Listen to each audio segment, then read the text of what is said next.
होतो, तुम्ही आमच्याकडे लग्नाला या, कसे या, सहकुटुंब सहपरिवार या. म्हणजे मग जायची घाई नाही, निवांतपणे तुम्ही इथे राहाल आणि शांत आणि प्रसन्न चिंताने आपण आपला कालक्रमणा करूया. हे जसं आपल्या मनामध्ये भावना असते तशीच भावना या ऋषींची आहे. आणि म्हणून ते तिला जेव्हा बोलवतात त्यावेळेला पाचारण करताना सपरिवार असं तिला ते बोलवत असतात.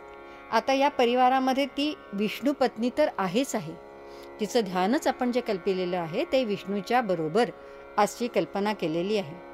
आता पत्नी हा शब्द या ठिकाणी इथे वापरलेला आहे. आता विष्णू आणि लक्ष्मी ही जोडी आहे, पण जोडी आहे तरी ते द्वंद्व किंवा द्वैत मात्र नाही आहे. का बरं नाही आहे, कसं नाही आहे? तर या ठिकाणी एखादं द्विदल धान्य असतं, त्याला वर एकच आवरण असतं, पण आतमध्ये त्याची 2 दलं असतात, ती परस्परांशी संलग्न असतात. तशी ही विष्णू लक्ष्मीची किंवा शिवपार्वतीची जी जोड्या आहेत त्या या पद्धतीने आहेत. पती पत्नींचं नातं हे या प्रकाराने असावं की ते द्विदल दिसले भासले तरी ते कधीच द्विदल नसावे. एकमेकांना ते परस्पर पूरक हे त्यांचं कार्य असलं पाहिजे. आणि तरच विष्णू आणि लक्ष्मी मिळून सबंध विश्वाचं संवर्धन संरक्षण करण्याचं कार्य ते करू शकतात. म्हणून लक्ष्मी ही मंगलमयी माता आहे, ती क्षमादेवी आहे. आणि जर लक्ष्मी नसेल तर कुणाचंही कधीही भलं होत नाही. रोजच्या व्यवहारामध्ये आपल्या गरजा भागवण्या इतका पैसा हा प्रत्येक व्यक्तीकडे प्रत्येक समाजाकडे असावाच लागतो. ज्या ठिकाणी हा पैसा कमी पडतो, ज्या ठिकाणी मूलभूत गरजा भागवल्या जात नाहीत, त्या ठिकाणी आपल्याला असं दिसतं की या ठिकाणी अलक्ष्मी प्रसरण पावते. अलक्ष्मी प्रसरण पावते म्हणजे गुन्हेगारी प्रवृत्ती वाढत जाते. पोटाला अन्न मिळालं नाही तर चोऱ्यामाऱ्या करून तो ते मिळवेल. आणि नंतर मग ती जी प्रवृत्ती आहे ती प्रवृत्ती वेगळ्या वेगळ्या प्रकाराने अवैध पद्धतीने संपत्ती गोळा करण्याची वृत्ती ही व्यक्तीमध्ये आणि समाजामध्ये निर्माण होईल. लोक एकमेकांना पैशाचं आमिष दाखवून आपला स्वार्थ साधतात आणि ज्या ठिकाणी उणीवा असतात त्या ठिकाणी आतंकवाद हा नेहमी शिरत असतो आणि मग तो त्या राष्ट्राचा नाश करतो, व्यक्तीचा करतो, समाजाचा करतो आणि यातून राष्ट्र बर्बाद झालेली आहेत. फारसं याच्यावर चर्चा करायची काही कारण नाही आहे. त्याचं कारण हे आपण सतत बघत आहोत.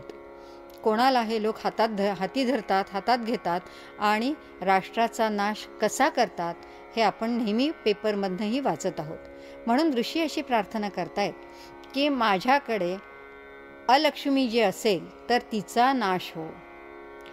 आता ह्या ठिकाणी या अलक्ष्मीला पांडुरंग शास्त्री आठवल्याने फार सुरेख शब्द वापरलाय जो आपल्या नित्यपरिचयाचा आहे. त्याला ते ब्लॅक मनी म्हणतात. आपल्या पराक्रमाने येणारी लक्ष्मी कशी असते तर अश्वपूर्वा रथमध्या हंसनाद प्रबोधिनी अशी चित्कारांनी जागृत असलेली लक्ष्मी आपल्याकडे यावी अशी अपेक्षा आहे. ब्लॅक मनी हा जो असतो तो ब्लॅक अंधारामध्ये होणाऱ्या ज्या गोष्टी आहेत त्या प्रदीप्त अशी ही लक्ष्मी नाही आहे, दीप्तिवान अशी लक्ष्मी नाही आहे. आणि अशा पद्धतीने आलेली लक्ष्मी जो लक्ष्मीवंत होतो तो ती लक्ष्मी कधीही उजळ माथ्याने खर्च करू शकत नाही. त्या लक्ष्मीचे मार्गही असेच असतात की हा पैसा त्याच्या कुटुंबाला बर्बाद करतो, त्याच्या समाजाला बर्बाद करतो, त्याच्या राष्ट्राला बर्बाद करतो. रोगराई आणि वाईट सवयी यांचा गुलाम याच्या शृंखला अशी लक्ष्मी त्या व्यक्तीच्या पायामध्ये अडकवल्याशिवाय राहत नाही. आणि म्हणून अशी लक्ष्मी आम्हाला नको. या ठिकाणी मला माझ्या लहानपणीची एक आठवण येते. लहानपणी ज्या वेळेला तिन्ही सांजा झाल्यानंतर आमची आजी आम्हाला सांगायची की तिन्ही सांजा व्हायच्या आधी घरातले केर काढले पाहिजेत, ते जाऊन नीट व्यवस्थित कचऱ्याच्या डब्यातच टाकले पाहिजेत. आणि ज्या वेळेला दिवा उजळायचा आहे, मी दिवा उजळत असेल त्यावेळेला तू दार लाव, किंवा ज्या वेळेला दिवा उजळायचा आहे त्यावेळेला आधी मागचं दार बंद कर आणि नंतर दिवा लाव, असं तिचं सांगणं असेल. आम्हाला आपलं वाटायचं की कदाचित मागणं वाराबिरा येत असेल आणि म्हणून ही सांगत असेल. कदाचित ती असं का सांगते हे तिलाही माहिती नसेल की हेही कारण असेल किंवा तिला परंपरेने सांगितलं हेही कारण असेल. पण प्रकार असा आहे की पुढचं दार उघडं ठेवायचं असतं लक्ष्मी घरी येण्यासाठी आणि मागचं दार बंद करायचं असतं अलक्ष्मीला घालवून देण्यासाठी आणि ती आपल्या घरामध्ये येऊ नये मागच्या दाराने. म्हणून ते मागचं दार बंद करायचं, पुढचं दार उघडायचं आणि मग तिला म्हणायचं, ये ग लक्ष्मी, बेस ग बाजे, माझं घर तुला साजे, घरातली इडापिडा बाहेर जाऊ दे आणि बाहेरची लक्ष्मी घरात येऊ दे, अशी प्रार्थना करायची. ही प्रार्थना किंवा पर्वाचा ही झाल्यानंतर मला आणखीन एक आठवतं की आमची आजी झोपाळ्यावर बसायची आणि नंतर ती आम्हाला ओव्या म्हणायची. त्याच्यामध्ये तिची एक ओवी फार सुंदर असायची बरं का. ती म्हणायची, तिन्ही सांजा झाल्या लक्ष्मी येई घरा, तिन्ही सांजा झाल्या लक्ष्मी येई घरा, मोती आणि ओटी भरा कोणी तिची. काय सुरेख भाव आहे की जी लक्ष्मी माझ्या घरी येते तिचं त्या इतमामाने स्वागत होऊ दे आणि तिची ओटी कशाने भरायची, तो मोती आणि ओटी भरा कोणी तिची. म्हणजे आपल्याजवळ जे धन आहे ते सुद्धा कसं टपोरं मोत्याच्या दाण्यासारखं असलं पाहिजे आणि मोती जरी त्याच्यामध्ये घातले तरी सुद्धा तेवढी ऐपत आपली असली पाहिजे की येणारी लक्ष्मी जी आहे ती समोरच्या दाराने येते आणि तेवढी ऐपत माझी आहे हा विश्वासही त्या ठिकाणी आहे. म्हणून तिन्ही सांजेला या पद्धतीने अलक्ष्मीला घालून द्यायचं आणि समोरचं दार उघडं टाकून त्या लक्ष्मीला आपण आत घ्यायचे. आता ह्या लक्ष्मीच्या बरोबर विष्णूसहित लक्ष्मी आपण बघितली आहे. हिच्या परिवारामध्ये आणखीन एक महत्त्वाची गोष्ट आहे, त्याला त्यांनी देवसखा असं बिरुद लावलेलं आहे. हा देवसखा म्हणजे देवांचा मित्र आहे. कोण आहे हा देवसखा? तर देवसखा याचा शब्दार्थ कुबेर असा येतो. डिक्शनरी उघडून पाहिली तर देवसखा म्हणजे कुबेर. कुबेर म्हणजे कोण? तर हा तिचा भांडारी किंवा कारभारी आहे. म्हणजे कोण? तर तिचा कोशगार सांभाळणारा हा असा आहे. आणि तो देवसखा म्हणजे देवांच्या सारखा अत्यंत तेजस्वी असा आहे. मग याची हिस्ट्री काय आहे? हा कुबेर याचा परिचय काय आहे तरी काय त्याचा परिचय? तर कुबेर हा वैश्रावण आहे. हा ब्रह्मर्षी पुलस्त्य ऋषींचा नातू, पौलस्त्य विश्रावा यांचा पुत्र. आणि विश्रावांचा पुत्र हा त्यांच्यासारखा पराक्रमी आणि अद्भुत होता आणि म्हणून आपल्या मुलाच्या पुत्राचं म्हणजे आपल्या नातवाचं नाव या पौलस्त्य ऋषींनी वैश्रावण असं ठेवलेलं आहे. आता वैश्रावण हा शब्द आपण कुठे ऐकलेला आठवतोय का आपल्याला? आठवण करून पहा. मंत्रपुष्पांजलीमध्ये हा शब्द येतो आणि त्याच्याबरोबर त्याचं वैभव कसं आहे त्याचाही उल्लेख या मंत्रपुष्पांजलीमध्ये येतो. हा वैश्रावण किंवा कुबेर हा जो आहे हा याच्याजवळ सूर्यासारखं तेजस्वी विमान त्यांनी प्राप्त करून घेतलेलं आहे. दुसरं असं की ह्याचा जो भाऊ आहे त्याचं राज्य हे लंकेमध्ये होतं आणि याचा जो सावत्र भाऊ रावण याने भांडून हट्ट करून वडिलांच्याकडे तक्रार करून आपल्या मोठ्या भावाचं राज्य त्याने हस्तगत करून घेतलं आणि वडिलांनी सांगितलं म्हणून आपलं जे राज्य आहे ते त्यांनी रावणाच्या हवाली केलं आणि रावणाच्या हवाली राज्य केल्यानंतर स्वतः वैश्रावण हा कुठे गेला तर हा तपस्येला बसलेला आहे. यांनी तपस्या कुठे केलेली आहे तर ज्या ठिकाणी लक्ष्मीनी आपल्याला दीप्ती प्राप्त व्हावी म्हणून तपस्या केली त्याच ठिकाणी त्याच जागी या वैश्रावणाने तपस्या केलेली आहे. लक्ष्मीने ज्या ठिकाणी तपस्या केलेली आहे त्या ठिकाणी तिच्या तपाचं फल म्हणून त्या ठिकाणी जो वृक्ष निर्माण झाला तो वृक्ष म्हणजे बिल्व वृक्ष आहे आणि त्या वृक्षाला जे फळ येतं ते तिच्या तपाचं फळ आहे, ते ज्ञानाचं फळ आहे. आणि म्हणून आपण श्रीफळ हे नारळाला म्हणतो पण वास्तविक पाहता संस्कृत साहित्यामध्ये जेव्हा उल्लेख येतो त्यावेळेला श्रीफळ हा बिल्व फळासाठी उल्लेख आपल्याला आलेला जास्ती करून जाणवतो. तर हे श्रीफळ म्हणजे बिल्वफळ. या ठिकाणी ऋषींनी अशी प्रार्थना केलेली आहे की जसं वैश्रावणाला जसं लक्ष्मीला तपस्या केल्यानंतर बिल्वफळ आणि बिल्ववृक्ष मिळाला, जसं लक्ष्मीचं फळ हे शिवानी या कुबेराला दिल्यानंतर आणि त्या तपस्येनंतर त्याच्याकडे काम सोपवल्यानंतर की तू आता काय करायचं आहे, तर तू या लक्ष्मीचं व्यवस्थापन करायचं आहे, तू तिचा कोशागार आहेस हे सांगून ते फळ त्याच्या हातामध्ये दिलेलं आहे. तसं ज्ञानाचं फळ आणि या व्यवस्थापनेचं बळ हे तू आम्हाला दे. हा ब्रह्मर्षी कुळातला पराक्रमी, दीर्घोद्योगी, जाणता, देवतुल्य असा हा देवसखा लक्ष्मीचा सेवक झालेला आहे. याला कोणचीच चिंता नाही. हा पूर्ण ज्ञानी आहे म्हणून याला चिंतामणी हे विशेषण आहे.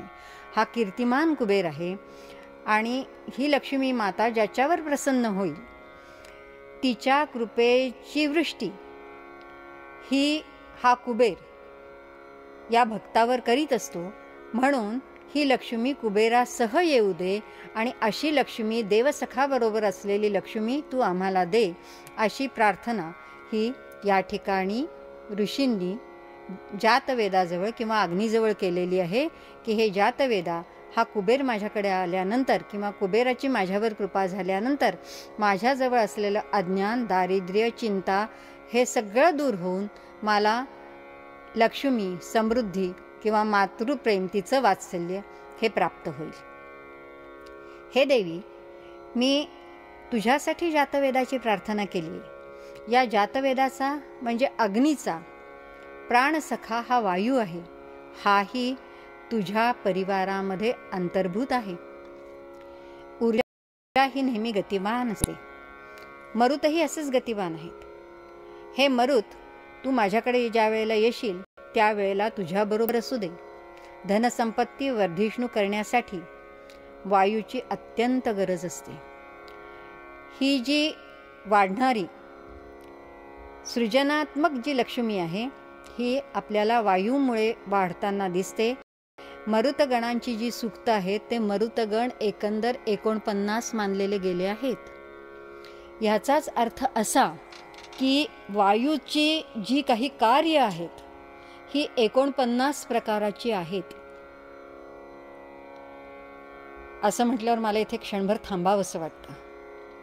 ते थांबावंसं एवढ्यासाठी वाटतं की त्याच्यापैकी काही आपल्याला माहिती आहे आणि त्याची काही कार्यही आपल्याला माहिती आहे. जसं आणि ती माहिती व्हावी अशाच पद्धतीने आपल्या धर्मगुरूंनी, ऋषींनी गुंफलेली आहे. ज्या वेळेला आपण नैवेद्य दाखवतो ना त्यावेळेला आपण म्हणत असतो बघा, ओम प्राणाय स्वाहा, ओम अपानाय स्वाहा, ओम व्यानाय स्वाहा, ओम समानाय स्वाहा, ओम उदानाय स्वाहा. आपण जो श्वास किंवा प्राण आतमध्ये घेतो त्याची जी कार्य वेगळ्या वेगळ्या जागी आणि वेगळ्या वेगळ्या ठिकाणी आपल्या शरीरामध्ये होतात त्याचं भान आणि ज्ञान आपल्याला नसतं, जाणही नसते. परंतु आपण नैवेद्य दाखवताना हे म्हणायचं असतं म्हणून म्हणतो. तो प्रत्येक वेळेला प्राण कुठे राहतो, अपान कुठे राहतो, त्याची कार्य काय हे सांगायची ही जागा नाही आहे. पण प्रत्येक गोष्टीचं कार्य, प्रत्येक प्रकारच्या वायूचं कार्य हे वेगळं वेगळं आहे. याच्याचबरोबर आपल्याकडे शिंक, खोकला, जांभई, उचकी ह्याच्यासाठी सुद्धा जे आणखीन 10 प्रकारचे वायू हे मानवी शरीरात सांगितलेले, त्याचप्रमाणे हे विश्व चालवण्यासाठी वेगळ्या वेगळ्या प्रकारचे वायू आपल्या अवतीभोवती अंतरिक्षामध्ये, द्युलोकामध्ये हे असतात. ज्यामुळे पर्जन्य पडत असतं, ज्यामुळे सूर्याचा प्रकाश डायरेक्ट आपल्याकडे न येता वक्रीभूत होऊन आपल्याला पाहिजे त्या प्रमाणात सूर्याची किरणं या वायूंच्या गाळणीतून आपल्यापर्यंत पोहोचत असतात. त्याचबरोबर आपल्याला नेहमीचे वारे म्हणजे मोसमी वारे, मतलय वारे हे वेगळ्या वेगळ्या प्रकारचे वारे आहेत. यातले काही वारे समुद्रामध्ये प्रवाह निर्माण करतात, काही वारे आहेत ते पर्जन्य आणतात, काही वारे आहेत तो पाऊस एके ठिकाणी धोधो धोधो असा पडतो का ढग वाहून नेणारे काही वारे असतात. तसेच काही वारे हा पाऊस स्प्रेड करणारे वारे असतात. अशा प्रकारे ही वाऱ्यांची 49 प्रकार आणि कार्य आहेत. हो, हे आपण वरचे बघितले, भूगर्भातले वायू आणि त्यांची कार्य आणखीन वेगळी आहेत. पृथ्वी स्वतःच्या अक्षाभोवती जेव्हा फिरत असते तिला गतिमान करणारा, जसं आपल्यामध्ये फेकायचं कार्य करणारा अपान वायू असतो, सगळ्या ठिकाणी आपण जेवलेलं अन्न वेगळ्या वेगळ्या ठिकाणी नेऊन पुरवणारा वायू समान, त्याचं समान या अर्थ सारखं नाही, याला चार याला चार याला चार असा भाव नाही आहे त्याच्यामध्ये. समान वाटणीकरण म्हणजे ज्याला जिथे जेवढी जशी गरज असेल तसं देणं, याला समान असं म्हणायचं. आपल्या पायाला जर ठेच लागली तरी आपण पोटामध्ये औषध घेतो आणि त्याच्या समान वितरणाने ते इकडे तिकडे न जाता लागलेलं दुखणं किंवा लागलेली जखमच भरून निघते किंवा ती बरी होते. हे कार्य समान वायूंमुळे होतं. अशी जी कार्य आहेत ती कार्य हे 49 वायू करतात. याच्यामध्ये पृथ्वीच्या आतनं बाहेर फेकणारे प्रवाह असतात, नद्या असतात, झरे असतात, वेगळ्या वेगळ्या तऱ्हेचे गॅसेस असतात, ज्वालामुखी असतात. किती किती म्हणून वर्णन करावं, हे जर मी सांगायला गेले तर हे संपणारच नाही. किती सांगू असा मोह मलाही होतो. पण आपण या ठिकाणी जरा थांबूया की हा वायू मरुद्गण काय करत असतो, तर सागरात प्रवाह निर्माण करतो, भरण क्षरण करत असतो, वायूचं कार्य असतं. आणि म्हणून लक्ष्मी जी आहे तिच्या आप्तगणामध्ये, तिच्या निर्मितीमध्ये वायूचा हा आविर्भाव आपल्याला घेणं हे आवश्यक आहे. म्हणजे आपण वृक्षाच्या रूपाने वनस्पती पाहिली, अश्व त्याच्याचबरोबर त्याच्यामध्ये आणि गायी याच्यामध्ये आपण प्राणी पाहिले, त्याच्याचबरोबर पुष्प पाहिली, धनसंपत्ती धनवैभव पाहिलं, त्याच्याचबरोबर पक्षीराज जो आहे तो सुद्धा गतीचं आणि वायूचं, वायूवरही स्वार होणारा असं या गरुडाला म्हटलं जातं. आणि हाही हिच्या परिवारामध्ये येतो. आणखीन एक महत्त्वाची गोष्ट मला तुम्हाला इथे सांगितल्याशिवाय राहवत नाही की वायू आणि वायूचा एक भाव हा वाणी आहे. ही जी वाणी आहे ही वाणी म्हणजे दुसरं तिसरं काही नसून आपली प्राणशक्ती आहे. ही वाचा किंवा वाणी किंवा वाक्शक्ती ही कशी असते, तर जो आपण प्राण आतमध्ये घेतो त्या प्राणशक्तीचं परावर्तन हे वाचाशक्तीमध्ये होत असतं. वाचाशक्तीचं परावर्तन हे कार्यशक्तीमध्ये होत असतं. आणि शक्तीचा कधीही नाश होत नाही, त्याची परावर्तनं होत असतात, परिवर्तनं आणि परावर्तनही होत असतात. आपल्याकडे 1 नाही 2 नाही 4 वाणी आहेत. मानवालाच फक्त प्रगट वैखरी आहे, परंतु अगदी सूक्ष्मातिसूक्ष्म जीव आणि जीव जंतू आणि ज्याला आपण जड म्हणू अशांना सुद्धा वाणी असते. ती आपल्याला समजून घ्यायची क्षमता वाढवावी लागते. आज विद्युत उपकरणांनी आणि विद्युत यंत्रांनी ह्या वेव्हजमधली कंपनं जी आहेत ती ग्रहण करून आपल्यापर्यंत आज हे विज्ञान क्वांटम फिजिक्स हे आपल्याला पोचवतंय की हो, मन हे फक्त माणसालाच असतं असं नाही. आपल्याकडे जगदीशचंद्र बोसांनी वनस्पतीला मन असतं, वनस्पतीची वाढ याच्यावर जसे प्रयोग केलेले आहेत तसे जडांमध्येही प्रयोग केलेले आहेत. आणि आपल्याकडे सुद्धा हिमालयाचं व्यक्तिमत्व, नदीचं व्यक्तिमत्व, गंगेचं व्यक्तिमत्व यांना देवत्व देऊन त्यांच्या कार्याप्रमाणे त्यांचं व्यक्तिमत्व मान्य केलेलं आहे. म्हणून वाणी ही कशी आहे, तर वाणी ही देवाणघेवाण करत असतो. वाणी कसं काय काम करतो, तर तो आपल्याला काहीतरी देतो आणि आपल्याकडनं धन घेतो. तर देवाणघेवाण हा जो प्रकार आहे ही प्रक्रिया वाण्याची आहे. तशीच आदान प्रदान करणं, विचारांची, भावांची, भावनांची आदान प्रदान करणं हे वाणीचं कार्य आहे. आणि वाणीचा भाव तुम्हाला असं वाटेल की आत्ता लक्ष्मीचं सांगताना ही वाणीमध्ये कशाला शिरली आहे, तर त्याचं कारण असं की ज्याला लक्ष्मी मिळवायचे त्याची वाणी अत्यंत संस्कारित आणि चांगली असायला हवी आहे. आणि म्हणून देवसखा याच्यामध्ये मला वाणी याचाही अंतर्भाव करावासा वाटतो. वाणी कशी पाहिजे, तर ती समर्थ पाहिजे. लक्ष्मीवंत जर उर्मट असेल तर फार काळ लक्ष्मी अशा असंस्कारी माणसाजवळ थांबणार नाही.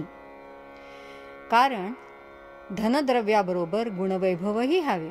गुणवैभव जे आहे ते दया, क्षमा, शांती, प्रसन्नता हे वाणीतून प्रगट होत असतं. दुसऱ्याला हिंमत देणं, दिलासा देणं किंवा एखाद्या हातोत्साह झालेला असेल तर त्याच्यामध्ये उत्साह निर्माण करणं हे जे कार्य आहे हे तेज हे वाणीमध्ये आहे. लक्ष्मीचं जे तेज आहे ते असं वाणीमध्ये आहे.